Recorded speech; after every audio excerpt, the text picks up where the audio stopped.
இமய குருவின் இதய சீடன் ஒரு யோகியின் சுயசரிதை ஸ்ரீ எம். அத்தியாயம் 21. முதல் தீட்சை. அன்பும் அக்கறையும் கூடிய வழிகாட்டியுடன் என் புதிய வாழ்க்கையும் அதன் புதிய பயணமும் துவங்கியது. அடுத்த நாள் காலையில் விடியலுக்கு வெகு முன்னரே பாபாஜி என்னை எழுப்பினார். இது பிரம்ம முகூர்த்தம். இந்த சமயத்தில்தான் காற்று ஆழ்நிலை தியானத்திற்கு ஏற்றபடி சுத்தமாக இருக்கிறது. உடனே முட்டாள்தனமாக நீ உறைய வைக்கும் அழகானந்த நதியில் மூழ்கி குளிக்கலாம் என்று நினைக்காதே.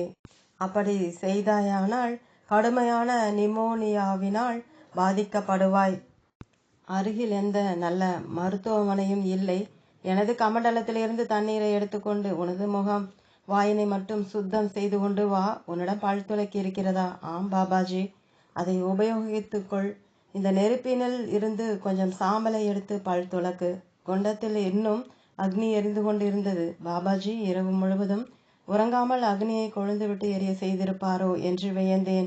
அவர் இயல்பாக இருப்பதையும் அன்றாட வாழ்வின் நடைமுறைக்கு ஏற்றவாறு இருப்பதையும், தியானம் செய்வதற்கு முன் ஒருவர் கண்டிப்பாக குளித்தே ஆக வேண்டும் என்பதை போன்ற பழைய மூட பழக்க வழக்கங்களில் இருந்து விடுபட்டவராக இருப்பதையும் பார்த்தேன். நான் திரும்ப வந்ததும் மடித்து வைத்திருந்த ஒரு சால்வையை எனக்கு கொடுத்து, இன்று முதல் இந்த சால்வை உன்னுடையது, வேறு யாரும் இதை உபயோகிக்க கூடாது என்றார். பிறகு பத்மாசனத்தில் எப்படி உட்கார வேண்டும் என்பதை கற்றுக் கொடுத்தார். நான் உட்காரும் விதத்தை சரி செய்தார். தனது குரு அவருக்கு போதித்த கிரியா யோகத்தின் கோட்பாடுகளை எல்லாம் எனக்கு போதித்து தீட்சை கொடுத்தார். அவரது குருதான் மகா அவதார் பாபாஜி என்பதை அறிந்து மிக உற்சாகம் அடைந்தேன். தியான நிலைக்கு என்னை உட்படுத்தி கொள்ள ஆரம்பிக்கும் பொழுது எனது மார்பினை லேசாக தொட்டார். பிறகு நெற்றியையும் தொட்டார். நான் மிகுந்த ஆழமான மகிழ்ச்சி நிறைந்த தியான நிலைக்கு சென்றேன். எனது மனம் கனவிலும் நினைத்திராத எல்லைகளுக்கு அப்பால் பயணம் செய்தது. எனது உணர்வுகள் எல்லையற்ற அளவு விஸ்தாரணம் அடைந்தது. மகனே, திரும்பி வா, திரும்பி வா, எல்லாம் இப்போதே அல்ல என்ற பாபாஜியின் குரலை கேட்டு நான் உலகிற்கு வந்தேன். சூரியன் அப்பொழுதுதான் உதித்து இருந்தான். தூரத்தில் தெரிந்த பனி போர்த்திய மலை சிகரங்கள், சலசலக்கும் நதியின் ஓசை, மயக்கும் அதிகாலை ஒளி வெள்ளம் எல்லாம் மனதுக்கு மிக ரம்யமாக இருந்தன. பாபாஜி புன்னகை செய்தார். முதல் முறையாக அவரது தோற்றத்தை தெளிவாக பார்க்க முடிந்தது. கால்களில் எந்த காலணியும் அணிந்திருக்கவில்லை. ஒரு கருப்பு நிற கமண்டலமும் தியானம் செய்ய ஒரு கம்பளி சால்வையும் முதுகில் நாடாவினால் கட்டப்பட்டிருந்த ஒரு சிறிய கோடாரியும் தான் அவரது சொத்தாக இருந்தன. இந்த சூழ்நிலை எனக்கு முன்பே அறிமுகமானது போல் உணர்கிறேன் என்று சொன்னேன். இங்கு நான் முன்னரே இருந்தது போலும் உணர்கிறேன். அப்பொழுதும் நீங்கள் தான் என்னுடன் இருந்தீர்களா? இல்லை, எனது சத்குரு ஸ்ரீ குரு பாபாஜி தான் அப்பொழுது உனக்கு குருவாக இருந்தார். நான் அவரது மூத்த சீடர்களில் ஒருவன். எனது பெயர் மகேஸ்வரநாத். எதிர்காலத்தில் உன்னை எல்லோரும் எம் என்றுதான் கூப்பிடப் போகிறார்கள். எனது ஞாபகம் உனக்கு தொடர்ந்து வந்து கொண்டேதான் இருக்கும்.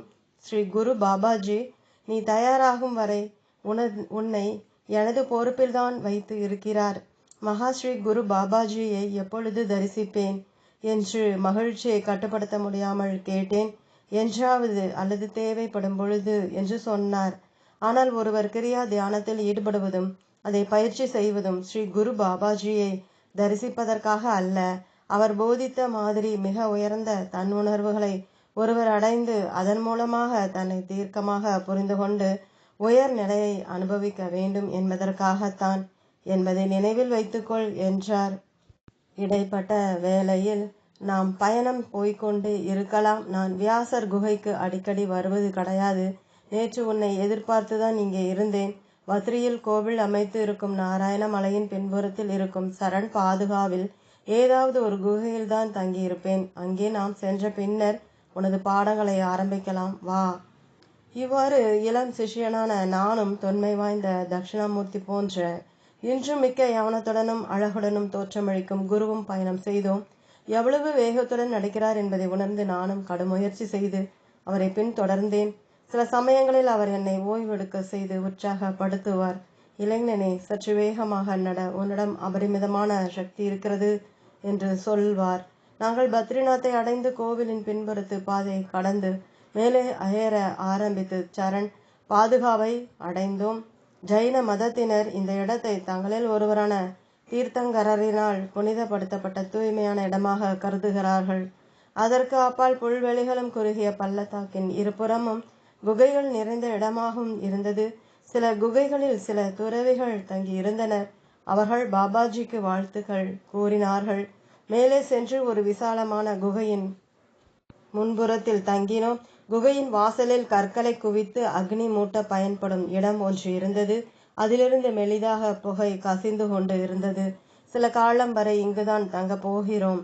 உள்ளே சென்று சால்வையையும் பையையும் வை. அங்கே பெரிய விசாலமான கம்பளி துணி வைக்கப்பட்டு இருக்கிறது. அதை அணிந்து கொள். உனது உடல் நலம் குன்றிவிடக் கூடாது. மூங்கில் கூடையில் வைக்கப்பட்டு இருக்கும் நீல நிற தலைப்பாகையினால் உனது தலையையும் காதுகளையும் நன்றாக கட்டிக்கொள். இப்போது ஓய்வு எடுத்துக்கொள். முதல் பாடத்தை மாலை ஆரம்பிக்கலாம் என்றார். குறிப்பிட்ட நேரங்களில் மட்டும் பாடங்களும் ஆராய்ந்து விவாதிக்கும் தர்க்கங்களும் இருந்தாலும் பாபாஜியுடன் தங்கியிருக்கும் பாக்கியமே ஒரு படிப்பினை போல இருந்தது. குகையை சுத்தம் செய்ய கற்றுக்கொண்டேன். அருகில் இருந்த நீர்வீழ்ச்சியில் இருந்து தண்ணீர் கொண்டு வந்தேன். சில சமயம் அது பனியால் உறைந்து கட்டிகளாய் மாறி இருக்கும். விறகுகளை கோடாரியால் வெட்டி கொண்டு வந்தேன். வெளியில் சென்று காய்கறிகளுக்காக பிச்சை எடுத்து வந்தேன். கோதுமை மாவு மற்றும் இதர சமையல் தேவைகளை கோவில் அருகில் இருக்கும் கடைக்காரர்களிடமும் அன்னதான மடங்களில் இருந்தும் பெற்று வந்தேன். எருமை பாலனை குஜ்ஜாரு என்ற இடையர்களிடம் இருந்து பிச்சை எடுத்து கொண்டு வந்தேன். என்னதான் கடைக்காரர்கள் நான் பாபாஜியின் சீடன் என்று தெரிந்ததனால் மனமுவந்து கொடுத்தாலும் பிச்சை எடுப்பது என்பது எனது ஆணவத்திற்கு கிடைத்த பெரிய அடியாக இருந்தது. பாபாஜி எல்லோரிடமும் எவ்வளவு அன்பு கலந்த மரியாதையை பெற்று இருக்கிறார் என்பதையும் பார்த்தேன். அவர் கடந்து சென்ற போதெல்லாம் மற்றவர்கள் மரியாதையை காண்பிப்பதற்காக எழுந்து நின்று இரு கரங்களையும் கூப்பி ராம் ராம் மகாராஜ் என்று வாழ்த்துகள் கூறுவார்கள். அப்பொழுது எல்லாம் பாபாஜி தனது சிரத்தை தாழ்த்தி வலதுகையை இருதய பகுதியில் வைத்து அவர்கள் வாழ்த்தினை ஏற்றுக்கொள்வார். முதல் முறையாக உணவின் முக்கியத்துவத்தை புரிந்து கொண்டேன். சமையல் செய்யவும் கற்றுக் கொடுக்கப்பட்டேன். உணவு சாதாரணமானதாக இருக்கலாம், ஆனால் பூரணமாக முற்று பெற்று இருக்க வேண்டும். அரைகுறையாக இருக்கக்கூடாது. காய்கறிகளை சரிவர வெட்டுவதில் இருந்து சமைக்கும் வரை எல்லாம் சரியாக இருத்தல் அவசியம்.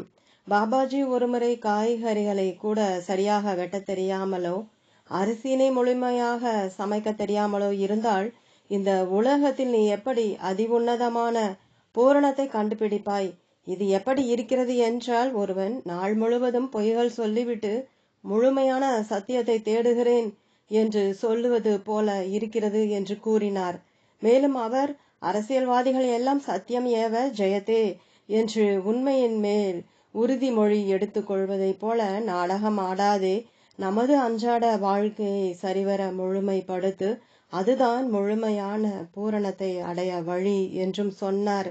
தியானம், யோகாசனங்கள், எளிய காலை உணவாக பால், கொய்யா, லிச்சி போன்ற சில பழங்கள் ஆகியவற்றை உண்ட பிறகு காலை பாடங்கள் 1 மணி நேரம் வரை இருக்கும்.